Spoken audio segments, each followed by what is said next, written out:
ഈ വർഷത്തെ joint entrance examination ആദ്യഘട്ട പരീക്ഷാഫലം പുറത്തുവന്നപ്പോൾ ഉജ്ജ്വല വിജയം നേടി പാലാ ബ്രില്യന്റിലെ വിദ്യാർത്ഥികൾ 99.9% സ്കോറോടെ ബ്രില്യന്റിലെ അക്ഷയ് ബിജു കേരളത്തിലെ ഒന്നാമനായി മാറി. എഞ്ചിനീയറിംഗ് പ്രവേശനത്തിനുള്ള ജെഇഇ മെയിൻ ആദ്യഘട്ട പരീക്ഷാഫലം പുറത്തുവരുമ്പോൾ അഭിമാന നേട്ടം ആവർത്തിക്കുകയാണ് പാലാ ബ്രില്യൻ സ്റ്റഡി സെന്റർ. 99.99 മാർക്കിന്റെ തിളക്കവുമായി പാലാ ബ്രില്യന്റിലെ അക്ഷയ് ബിജു സംസ്ഥാനത്തെ ആദ്യ റാങ്കുകാരനായി.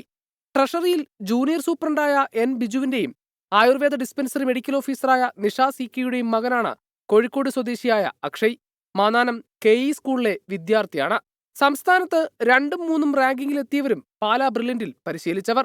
99.98% മാർക്കോടെ ഗൗതം വാദിയാത്തും 99.97% മാർക്കോടെ ആദിത്യ രതീഷും തൊട്ടടുത്ത സ്ഥാനങ്ങളിൽ ഇടം പിടിച്ചു.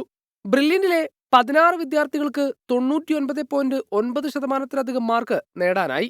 15ലധികം വിദ്യാർത്ഥികൾക്ക് വിവിധ വിഷയങ്ങളിലായി 100% മാർക്ക് നേടാനായതും വിജയത്തിന്റെ മാറ്റുകൂട്ടുന്നു. ബ്രില്യന്റിൽ പരിശീലിച്ച 670 കുട്ടികൾക്ക് 98% മുകളിലും 863 കുട്ടികൾക്ക് 96% മുകളിലും 1250 വിദ്യാർത്ഥികൾക്ക് 95% മുകളിലും മാർക്ക് നേടാനായിട്ടുണ്ട്. എഞ്ചിനീയറിംഗ് എൻട്രൻസ് പരീക്ഷയിലെ മിന്നും പ്രകടനത്തിലൂടെ രാജ്യത്തെയും സംസ്ഥാനത്തെയും മികച്ച സ്ഥാപനങ്ങളിൽ ഒന്നായുള്ള ബ്രില്യന്റിന്റെ പ്രയാണം തുടരുകയാണ്. News desk 24.